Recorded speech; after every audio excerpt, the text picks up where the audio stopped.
네, 그 설 명절을 맞아서 고향에 가려고 이제 화요일 날 했는데요. 너무 많은 눈이 와가지고 그 덮여 있는 모습에 너무 많이 걱정하면서 출발하기 전에 그 사야 될 것이 있어서 이렇게 마트를 이동하면서 주변이 좀 도로 상황이 어떤지 겸사겸사해서 이렇게 밖에 차를 몰고 나갔었습니다. 이 마트 가는 길에 이렇게 상가들이 쭉 있는데요, 저희 집 주변에. 근데 어떤 한 매장에는 늘 이렇게 매장으로 들어오라면서 손짓하고 있는 한 분을 늘 스치고 지나가게끔 되어 있습니다. 근데 그날은 그분이 보이지 않는 거예요. 그분은 바로 이 춤추는 바람 풍선입니다. 예. 이 풍선이 바람에 막 이렇게 공급되면 몸을 세우고 막 이렇게 춤을 추기도 하죠. 그리고 손짓하면서 이렇게 막 손짓하잖아요. 이렇게 들어오시라고. 그래서 딱 하고 있는 분들도 있지만 계속해서 막 이렇게 오라고 하시는 분들도 있습니다. 그런데 눈도 오고 명절 연휴라서 그런지 이 바람이 쭉 빠져가지고 축 처져 있어서 바닥에 탁 접혀 있는 거예요.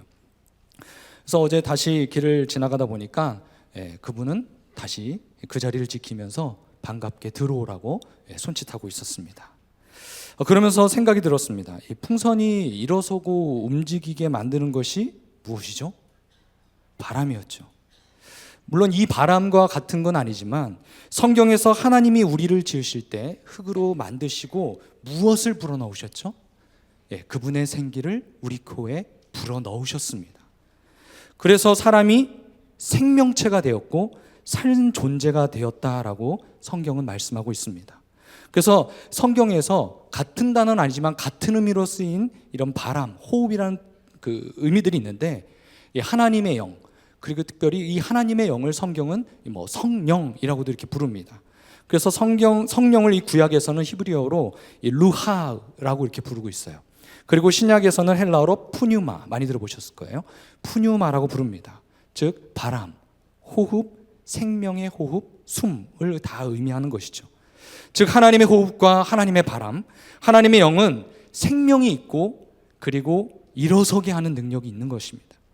우리에게 하나님의 영이신 이 성령이 임하면 우리가 생명을 얻고 또 권능을 받아서 하나님의 영광을 위해서 살아갈 수 있는 그런 힘을 얻게 되는 것이죠.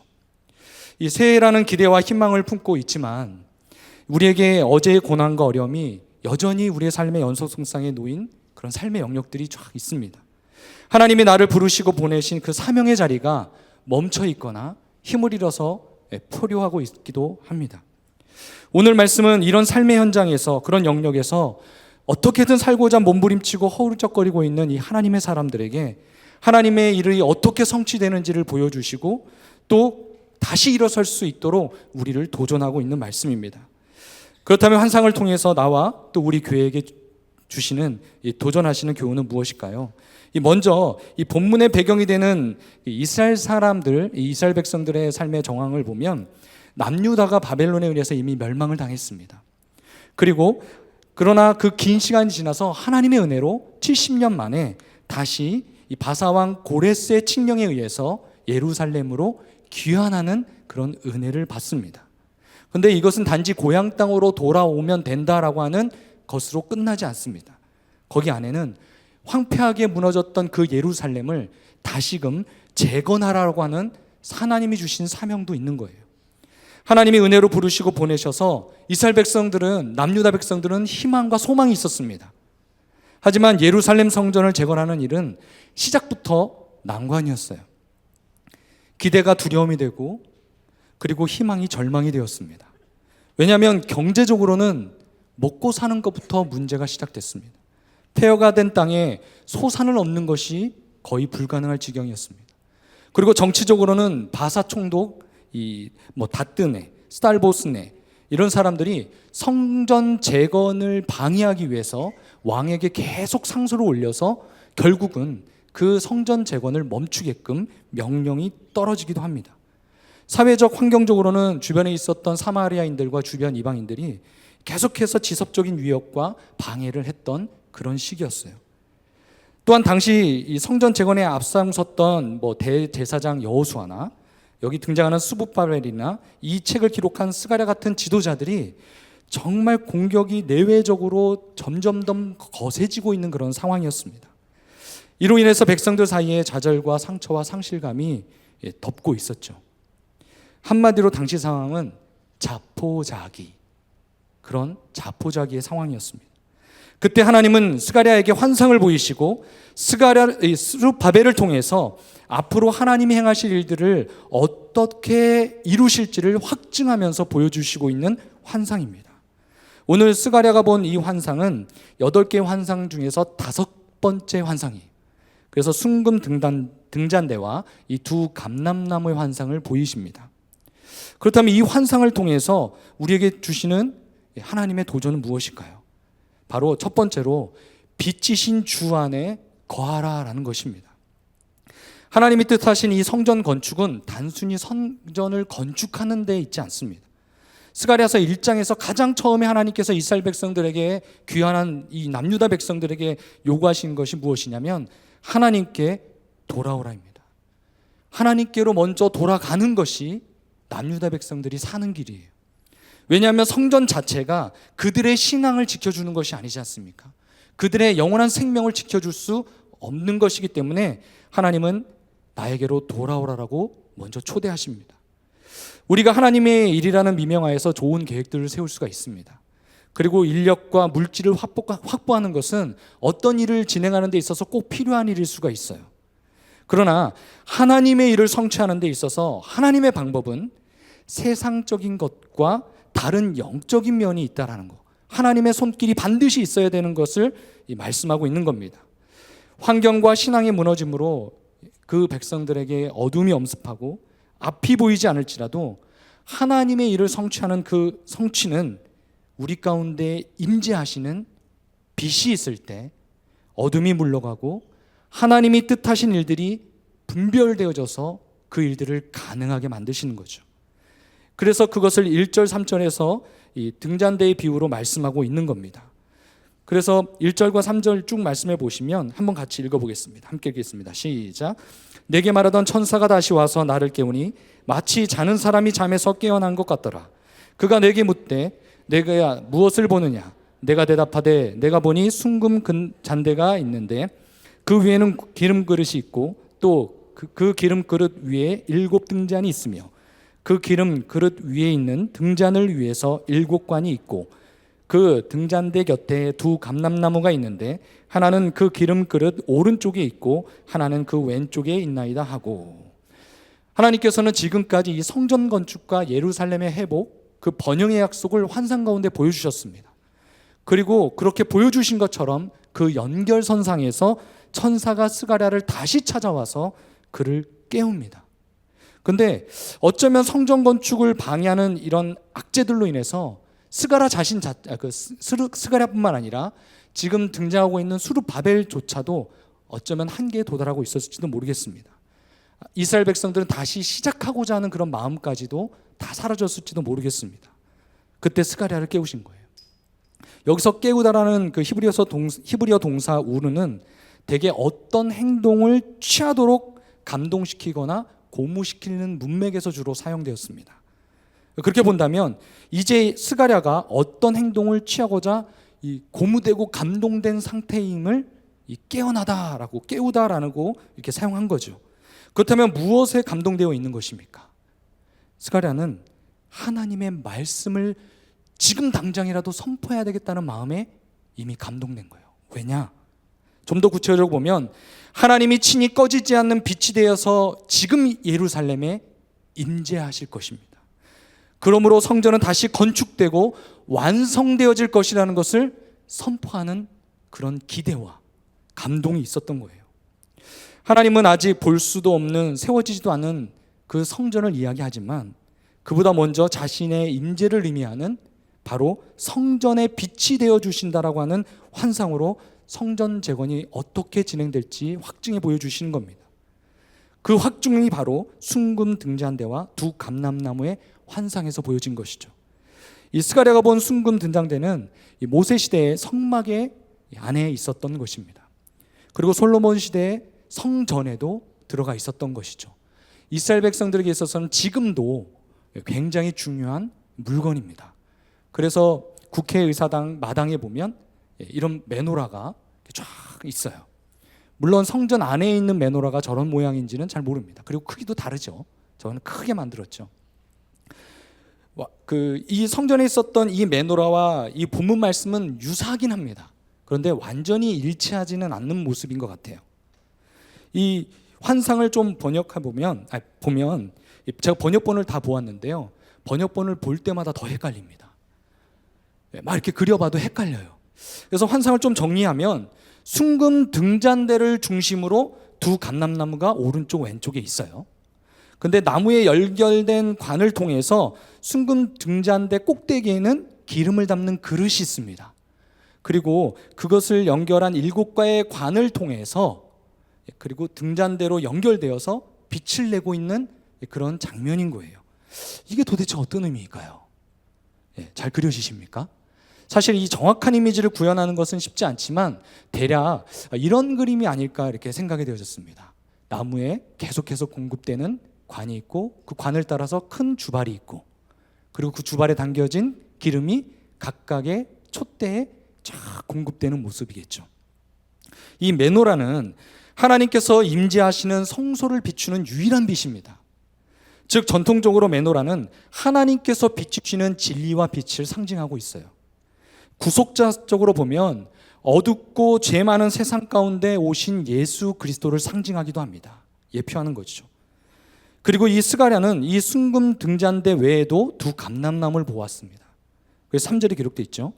감람나무가 의미하는 것은 무엇입니까? 이 등잔대가 지속적으로 빛을 내기 위해서는 무엇이 필요하죠? 기름이 필요합니다.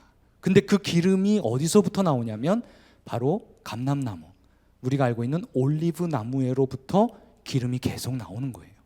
즉 두 감람나무는 빛을 밝히기 위한 무한한 공급의 근원이 감람나무인 것입니다. 이 등잔은 기름을 공급하는 이 감람나무와 연결되어 있기 때문에 이제 기름이 끊어질 걱정이 없습니다. 그리고 이 등대의 불이 꺼지지 않고 계속해서 늘 켜져 있을 수 있는 것이죠. 이것은 하나님이 우리의 모든 형편을 아시고 어둠을 밝히시고 살피실 뿐만 아니라 그 모든 것을 공급해 주시고 인도하신다는 의미가 있지 않겠습니까? 이런 관점에서 이스라엘 백성들이 다시 일어나서 하나님의 성전을 다시 재건하기에 앞서서 선행되어야 될 것이 있다는 것을 다시 한번 확증해 보여주는 거예요. 무한한 능력의 근원이 되신 하나님, 생명의 빛이 되신 그 하나님이 임재할 때 상황 논리로 어두워진 이스라엘 백성들을 깨울 수 있고 진리의 빛에 거할 때 다시 일어나서 하나님께서 맡겨주신 그 사명을 이룰 수 있다는 것 아니겠습니까? 이 신약에서는 빛을 누구라고 말씀하고 있습니까? 바로 예수 그리스도이십니다. 그분 자신이 내가 빛이다라고 선언하셨어요. 요한복음 8장 12절 말씀해 보시면 예수께서 또 말씀하여 이르시되 나는 세상의 빛이니 나를 따르는 자는 어둠에 있지 아니하고 다니지 아니하고 생명의 빛을 얻으리라 라고 말씀하십니다. 우리가 어떤 사물을 인식하기 위해서 어떤 대상을 인식하기 위해서는 세 가지 요소가 필수적이라고 합니다. 첫 번째는 보고자 하는 대상이 있어야 되겠죠. 사물이 있어야 됩니다. 그리고 두 번째는 그 대상을 보고자 하는 주체자가 있어야 됩니다. 그리고 세 번째는 빛이 있어야 돼요. 그런데요, 앞선 첫 번째, 두 번째 요소가 있을지라도 세 번째 요소가 없으면 어떻게 됩니까? 빛이 없으면 사물이 있고 우리가 보려고 해도 모양도 색도 볼 수가 없고 분별할 수가 없는 것입니다. 반드시 빛이 있어야 볼 수가 있는 거예요. 예수님은 죄와 어둠 가운데 있는 우리를 하나님께 돌아올 수 있도록 그 길을 밝히기 위해 빛으로 오셨습니다. 그 빛이 오셔서 진리와 생명을 우리에게 보게 만드셨어요. 아무런 소망이 없는 이들을 다시금 일어나 위로받고 힘을 얻을 이유를 예수 그리스도의 빛 되심을 통해서 발견케 하신 거죠. 그리고 동시에 예수님을 믿는 자들에게 너희는 나로 말미암아 세상의 빛이다라고 말씀하셨습니다. 이 스가랴 당시의 순금 등잔대가 이스라엘 공동체를 상징하듯 신약에서는 바로 교회를 상징하기도 합니다. 사도 요한이 스가랴 선지자와 유사한 환상을 요한계시록에서 보았는데요. 요한계시록 1장 20절 말씀에 보면 이런 말씀이 있습니다. 내가 본 것은 내 오른손의 7별의 비밀과 또 7 금촛대라. 7별은 7 교회의 사자요 7 촛대는 7 교회니라. 이제 우리가 빛이신 예수 그리스도 안에서 이 어둠 가운데 갇혀있는 세상에 한복판에 들어가서 빛을 발하는 예수 그리스도의 지체, 교회가 되어야 함을 의미하는 말씀이기도 하는 거죠. 이것이 결론적으로는 온전한 성전 재건이 되는 것 아니겠습니까? 그러므로 우리는 하나님의 모든 사명의 자리에서 하나님의 임재를 먼저 구해야 되는 것입니다. 하나님의 임재가 없이는 성전 빛을 발하지 못하는 등대가 될 뿐인 거예요. 보이지 않는 암울한 상황에서 빛으로 오셔서 인도해 주시는 그 하나님의 은혜를 구하는 오늘 이 시간이 되기를 간절히 바랍니다. 무엇보다 빛으로 오신 이 예수님을 믿고 그 말씀을 따라서 하나님의 일을 성취할 수 있는 복된 우리의 삶이 되기를 간절히 바랍니다. 두 번째, 이 본문의 환상을 통해서 우리에게 도전하시는 교훈은 무엇일까요?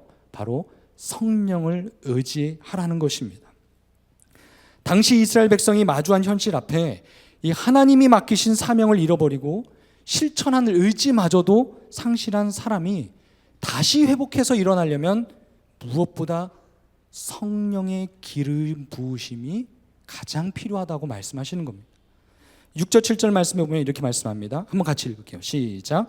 그가 내게 대답하여 이르되 여호와께서 스룹바벨에게 하신 말씀이 이러하니라. 만군의 여호와께서 말씀하시되 이는 힘으로 되지 아니하며 능력으로 되지 아니하고 오직 나의 영으로 되느니라. 큰 산아 내가 무엇이냐? 내가 스룹바벨 앞에서 평지가 되리라.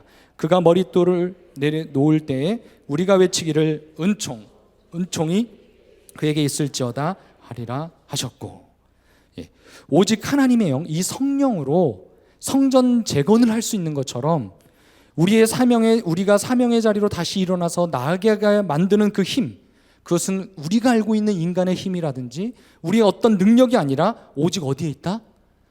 성령, 하나님의 영에 있다라고 성경은 말씀하고 있습니다. 바로 하나님의 일은 성령님의 능력으로 성취되는 것입니다.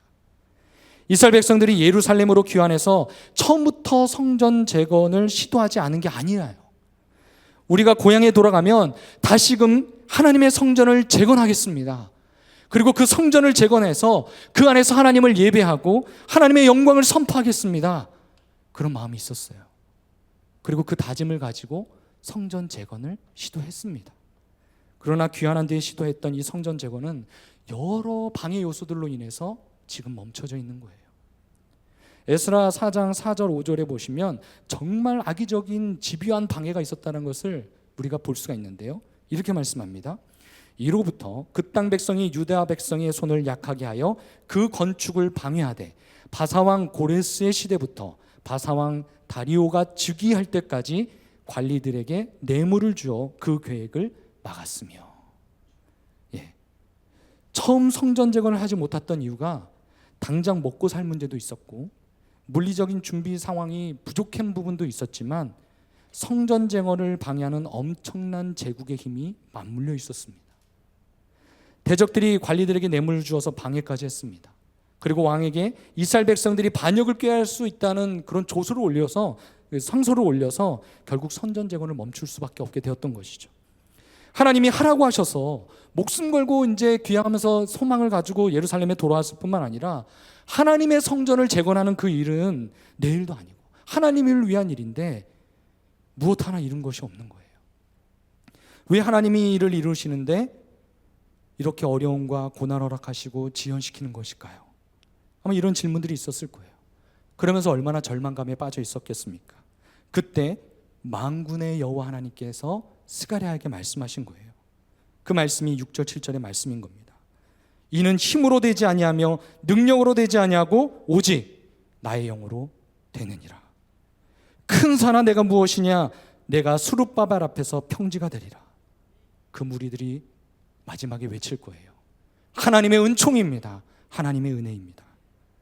여기서 6절의 힘은요, 히브리어 하일이라고 되어 있는데 어떤 육체적인 힘, 그리고 그 당시에 이 일들을 할 수 있는 막강한 노동력, 어떤 군대, 이 재물과 관련된 모든 종류의 것들을 의미한다고 합니다. 그리고 여기서 나오는 능력은 히브리어 코아인데 노동자의 어떤 의지, 마음의 능력, 이런 것들을 의미한다고 하죠. 이 힘과 능력으로 성전 건축이 재건이 진행되는 것도, 완성할 수 있는 것도 아니라고 선언하시는 거예요. 우리가 잘 알고 있는 솔로몬은 성전을 건축했습니다. 그에게는 많은 노동력과 많은 물질을 소유하고 있었어요. 힘과 능력도 있었습니다. 하나님의 성전을 건축한다는 명분으로 시작했지만 결국 하나님의 성전보다 궁궐에 더 많은 에너지와 물질과 시간과 마음을 쏟았죠. 결국은 솔로몬은 자신의 권력과 힘을 과시하는 이 교만한 마음이 그에게 발동된 겁니다. 결국 이 과중한 이 노동력 착취의 여파로 인해서 나중에 어떻게 되죠? 이스라엘이 남북으로 분열되는 그런 계기를 만드기도 합니다.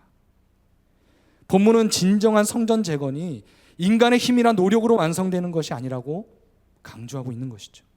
동시에 성전 재건을 방해하는 이 제국의 힘과 맞서 싸울 수 있는 것은 사람의 힘이 아니라, 능력이 아니라 누구에게 있다? 오직 여호와의 영, 성령께 있다라고 말씀합니다. 수르바벨은 이 바사, 저는 페르시아로 통역하겠습니다. 이 페르시아로부터 부여받은 정치적 힘으로 성전 재건을 시작했습니다. 허락했으니까. 그런데 다른 더 큰 정치 세력이 방해하자 곧 한계에 부딪히게 된 거예요. 그리고 수르바벨은 페르시아에서 지원해 준 물자에 의해서 성전 재건을 시작했습니다. 그런데 백성들이 자발적 헌신이 따르지 않다 보니까 금방 한계에 도달한 겁니다. 수르바벨의 이것이 너무 큰 산이에요. 너무 큰 장애물이 도래했습니다. 그러나 만군의 여호와의 영으로 말미암아 그 큰 산을 수르바벨 앞에서 어떻게 만드신다고 선언하세요? 평지로 만드실 것이다. 이 구약에서 장애물을 산으로 많이 표현하고 있는데 이사야서 40장 3절 4절의 말씀을 보시면 이렇게 말씀합니다. 외치는 자의 소리여 이르되 너희는 광야에서 여호와의 길을 예비하라. 사막에서 우리 하나님의 대로를 평탄케 하라. 골짜기마다 도두어지며 산마다 언덕마다 낮아지며 고르지 않은 곳이 평탄하게 되며 험한 것이 평지가 될 것이요. 이스라엘 사람들이 포로 생활에서 예루살렘에 돌아올 때 그 여정이 얼마나 험난했겠습니까? 수많은 산들을 넘어야 돼요. 수많은 골짜기를 지나야 됩니다. 그런데 하나님이 그 모든 장애물들을 어떻게 하시겠다는 거예요? 해결해 주시겠다는 거예요. 물론 물리적으로 그 산들을 다 제거하신 건 아닙니다. 골짜기를 다 없앤 거 아니에요. 만약에 그렇게 다 물리적으로 없앴다면 지금 가보시면 아마 산이 아무것도 없어야 됩니다. 그러나 여전히 있어요. 무슨 얘기입니까? 하나님께서 그 모든 환난과 문제 앞에 친히 내가 그것을 감당할 수 있도록 도우시겠다는 말씀이지 않습니까? 물론 하나님의 일을, 이 모든 문제의 그 해결은 철저하게 하나님의 영, 이 성령께 있다는 말씀인데, 물론 우리가 하나님의 일을 준비하고 또 우리의 일상의 일들을 준비하고 계획할 수 있습니다. 그리고 열심히 해야 돼요. 최선을 다해야 됩니다. 예를 들어서 제가 성경 말씀을 전하기 위해서, 오늘 금요일 말씀을 전하기 위해서 성경을 연구하고 지식을 많이 축적해서 이렇게 열심히 전해도 성령이 일하셔야 각 사람 가운데 역사가 일어나는 거예요. 말씀 선포를 위해서 주석을 보고 준비하면서 그것으로 내가 역사가 일어나고 감동이 일어날 것이라고 착각하면 안 된다는 거예요. 많이 준비했다고 사람을 변화시키는 것이 아닙니다. 성령이 역사하셔야 되는 거죠. 그리고 우리가 인생을 살다 보면 인생이 절대 쉽지 않습니다. 그렇죠? 아마 명절 보내는 것도 쉽지 않으셨던 분들도 계실 거예요. 영적인 시험이 들 때가 있고, 진로를 앞두고 고민하고, 또 취업을 앞두고 있고, 사업 등의 여러 어려움들이 우리 앞에 정말 큰 산처럼 우리를 막아설 그런 압박감이 있을 때가 많지 않습니까? 하나님의 영광을 위해서 우리가 해야 될 막중한 일들도 있습니다. 그런데 그때 하나님이 뭐라고 말씀하시는 거예요? 너의 힘과 능력으로 하지 말고 하나님의 영으로 하라. 그런 놀라운 말씀을 하시는 거예요. 각성시키는 거죠. 실제로 성전 재건은 방해자들로 인해서 오히려 급속도로 이제 진척이 됩니다. 앞으로 그렇게 돼요. 방해자들의 고소로 다리오 왕이 과거의 고레스 왕의 문건을 보다가 성전 재건의 문건을 보고 성전 재건을 허락합니다. 그리고 계속해서 방해했던 고소자들인 총독들이 이제는 전심전력을 다해서 자기가 싫어도 왕의 명령이 떨어졌기 때문에 행정적으로 자원적으로 다 지원을 해줘요. 이것이 어떻게 사람의 계획과 힘으로 능히 할 수 있겠습니까? 그 영국의 존 버니언 목사님이 이 국왕의 명을 어긴 그 죄로 감옥에 갇혔던 일이 있었다고 합니다. 어느 날 간수장이 존 버니언 목사님에게 윗사람들 다 모르게 옥문을 열어주면서 좀 오래 있었으니까 집에 가셔서 가족도 잠깐 보시고 식구들 잠깐 뵙고 오라고 그렇게 권면을 합니다. 뭐 그게 가능했나 봐요. 이 존 버니언 목사님이 근데 뭐 어떻게 해서 권면하니까 잠시 나가게 됐는데 이내 되돌아온 거예요. 그래서 간수장이가 아니 왜 집에 안 가시고 벌써 가시긴 한 거냐고 왜 돌아오셨냐고 이렇게 물어봅니다. 그랬더니 존 버니언 목사님이 이렇게 말씀하셨대요. 당신의 호의는 고마우나 성령님이 인도하시는 길이 아니라서 돌아왔습니다. 그런데요, 그로부터 1시간 후에 국왕이 감옥을 시찰하러 온 거예요. 그리고 존 버니언이 있는지 없는지 확인하고 돌아갔습니다. 이후에 간수장이 다음과 같이 말했대요. 목사님께서 성령의 인도하심을 따라 행동하셨기에 목사님도 살고 저도 살았습니다. 이제 제가 언제 목사님께 가라 오라 하지 않겠습니다. 그냥 목사님이 성령님의 인도하심을 따라 가고 싶을 때 가셨다가 오고 싶을 때 오셔도 됩니다. 이런 이야기가 있습니다. 우리가 인생을 살다 보면 수많은 선택의 기로에 설 때가 있지 않습니까? 그때 내 고집이나 탐욕, 내 방법이 아니라 정말 성령님의 말씀하심과 우리의 양심을 두드리시고 말씀하시는 그 인도하심을 따라 가시기 바랍니다. 마치 오늘 감람나무를 통해서 기름이 공급되듯이 이 성령의 기름 부으심이 우리에게 부어질 때 어떤 일이 일어나냐면 수룹바벨과 같이 머릿돌을 놓게 될 것입니다. 이 머릿돌을 놓는다는 것이 무슨 의미예요? 건축의 완성의 단계에 놓는 핵심적인 돌이 바로 머릿돌입니다. 그리고 이 머릿돌은 신약에서 예수 그리스도를 예표하고 있어요. 구약의 성전 완성이란 결국 예수 그리스도가 성전임을 보이는 그런 그림자이기도 합니다. 이를 통해서 우리가 그리고 이 당시의 무리들이 나중에 외칠 거예요. 우리의 힘과 능력으로 해냈다가 아니라 모든 일의 결론은 한 가지, 하나님의 은총입니다. 성령의 은혜입니다. 오늘 우리도 한계를 넘어서 역사하고 완성하시는 그 하나님의 은혜를 마음껏 누릴 수 있는 2025년 새해가 되기를 간절히 바랍니다. 마지막으로 우리에게 도전하는 교훈은 무엇일까요? 하나님의 뜻을 성취하라는 것입니다. 모든 것이 성령으로 말미암아 은혜로 이루어집니다. 그렇지만 하나님의 일은 기름 부음 받은 자, 성령이 임한 사람으로 말미암아 성취되는 것이에요. 하나님은 환상과 더불어 스룹바벨을 통해서 성전을 완성하게 될 것이라고 보증합니다. 보증하세요. 한번 9절 10절 말씀을 같이 읽어보겠습니다. 시작. 스룹바벨의 손이 이 성전의 기초를 놓았은즉 그의 손이 또한 그 일을 마치리라 하셨나니 만군의 여호와께서 나를 너희에게 보내신 줄을 내가 알리라 하셨느니라. 작은 일의 날이라고 멸시하는 자가 누구냐? 사람들이 스룹바벨의 손에 다림줄이 있음을 보고 기뻐하리라. 이 일곱은 온 세상에 두루다니는 여호와의 눈이니라 하니라. 아멘. 스룹바벨이 성전의 기초를 놓았습니다. 첫 시작을 했어요. 그리고 이제 앞으로 어떠한 시점에 스룹바벨이 친히 그의 손에 들린 머릿돌을 놓을 것입니다. 이것이 어떤 의미가 있다고요? 성전 재건, 성전 건축의 완성을 의미하는 겁니다. 어떻게 이 일이 이루는 것입니까? 스룹바벨이 놓은 게 맞죠. 그러나 동시에 스룹바벨이 마친 것이 아닙니다. 스룹바벨의 손을 누가 붙들고 있습니까? 만군의 여호와 하나님이 붙들고 계세요. 사람들은 성전의 기초로에 놓는 것을 이것을 보면서 아이고 이제 돌 하나 놓은 건 아이고 그거 가지고 뭐 되겠냐? 아이고 이제 뭐 성경 읽기 이제 시작한다고 뭐 얼마나 읽겠냐? 내가 뭐 어떤 기업에 어떤 계획을 세워서 지금 막 시도하려는데 그게 잘 되겠냐? 멸시하고 조롱하고 작은 일의 날이라고 말할 수도 있습니다. 어쩌면 옛 성전의 영광을 보았던 이스라엘 백성들이 지금 초라하게 지어질 그 모습을 보고 조롱했을지도 모르겠습니다. 그러나 성경에 보면 이 작은 일의 대표적인 사건이 있습니다. 신약에 보면 있어요.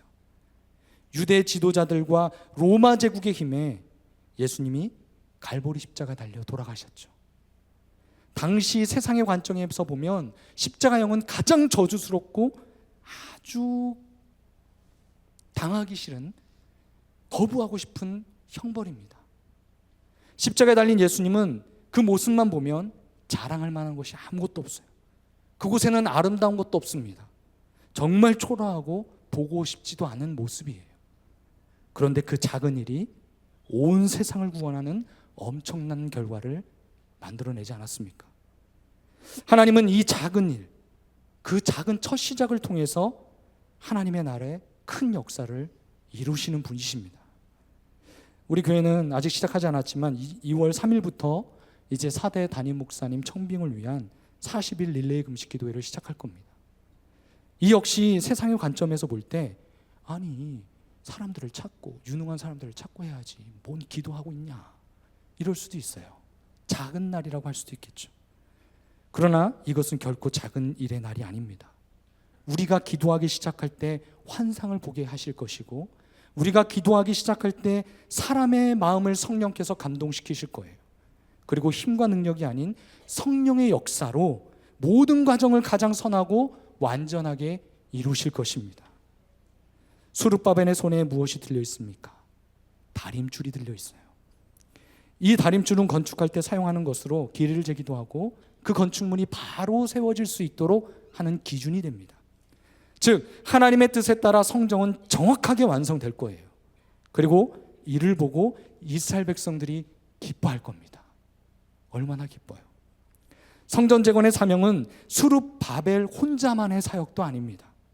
앞선 3장에서는 대제사장 여호수아의 더러운 옷을 벗기는 환상이 있고, 그리고 그의 모든 죄를 제거하고 아름다운 옷을 입히고 영광스러운 관을 씌우는 모습을 보여주십니다. 이것은 무슨 의미입니까?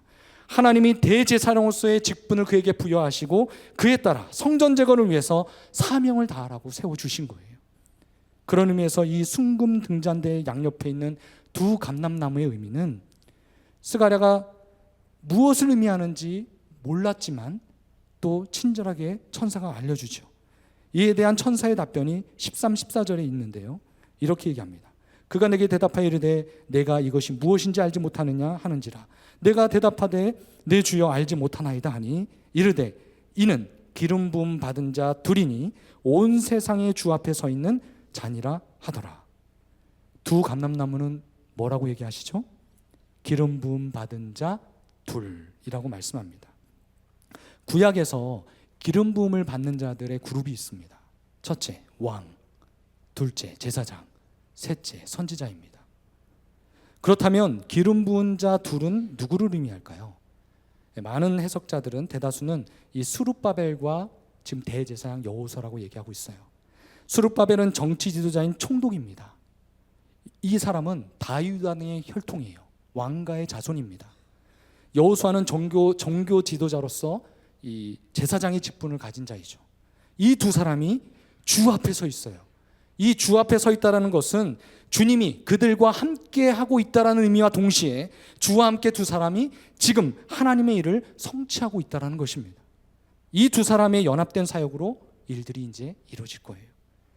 하나님은 자신의 일을 하나님의 사람을 통해서 이렇게 이루십니다. 요한계시록에도 두 감람나무가 나오는데요. 여기서 두 감람나무는 어떤 개인을 의미하지 않습니다. 바로 교회를 상징한다고 많이 해석하는데요. 요한계시록 14장 4절에 보면 이렇게 말씀하세요. 그들은 이 땅의 주 앞에 서 있는 두 감람나무와 두 촛대니. 이에 대한 정통적인 해석을 보면 두 증인, 두 감람나무, 두 촛대는 다 똑같은 걸 상징해요. 교회입니다. 교회. 교회는 왕 같은 제사장의 역할을 하면서 복음 증임의 사명을 감당하기 위해서 마지막 때 두 감람나무로 부르심을 받았다는 것이죠. 이 둘은 상징적인 숫자입니다. 바로 증인의 숫자예요. 증인된 교회, 복음 전파의 사명을 받은 교회. 그 교회는 누굽니까? 바로 나죠. 여기 각각 한 분 한 분입니다. 그런 의미에서 모든 그리스도인이 기름 부음 받아야 된다고 생각해요. 초대교회에서 하나님께서 리더십을 세우실 때 무엇을 받습니까? 성령과 지혜가 충만한 사람입니다. 그러므로 우리는요, 성령 충만을 위해서 기도해야 돼요. 초대교회 성도들이 약속의 말씀을 의지해서 주님 앞에 기도할 때 뭐가 임했습니까? 성령이 임했습니다. 기도하면 성령의 기름이 부어지고 그때 하나님이 전면에 내세워서 사용하시는 거예요. 그리고 그 수행자는 하나님의 뜻에 합당하게 그 일들을 진행하게 되는 거죠. 스가랴는 그 하나님을 만군의 여호와라고 반복해서 이야기합니다. 만군의 여호와라는 게 뭐예요? 친히 앞서 행하시고 싸워주시는 하나님을 의미하는 것이죠. 우리의 문제는 앞에 있는 큰 산이 문제가 아닙니다. 큰 산을 평지로 만들겠다는 하나님의 약속에 붙들려 있지 않는 게 문제인 거죠. 허드슨 테일러가 자주 했던 말이 있다고 합니다. 하나님의 방법은 사람이다. 하나님은 성령 충만한 사람을 통해서 하나님의 일을 하시는 것이죠. 우리도 개인적으로 맡겨주신 가정, 일터, 사역의 자리가 있습니다. 그때마다 무엇을 구해야 될까요? 하나님, 나를 사용하실 때 성령 충만하게 해주십시오. 나를 하나님의 영광을 이루는 일에 사용하게 해달라고 그렇게 기도해야 되지 않겠습니까? 그리고 이 대한민국이 하나님 앞에 정말 합당할 수 있도록 지도자를 위해서 기도해야 됩니다. 유정자들이 성령 충만할 수 있도록, 목회자들이 성령 충만하도록 기도해야 되지 않겠습니까? 왜냐하면요, 지도자가 성령 충만하지 못할 때 시대를 역행하고 국민을, 성도를 도탄으로 몰고 갈 수가 있기 때문입니다. 먼저 우리가 하나님의 뜻, 이 하나님의 방법으로 맡겨진 사명을 잘 감당할 때 아름다운 열매가 있을 거예요. 무너진 곳이 새롭게 세워질 것입니다. 하나님은 예수 그리스도 안에서 우리를 왕 같은 제사장으로 세상의 전면에 내보내셨어요. 그리고 하나님의 일을 이루실 것입니다. 그것이 스가랴가 오늘을 살아가는 우리에게 도전하시는 말씀이고, 그리고 우리는 그 말씀을 받고 이 일들을 이루기 위해서 하나님 앞에 합당하게 설 것입니다.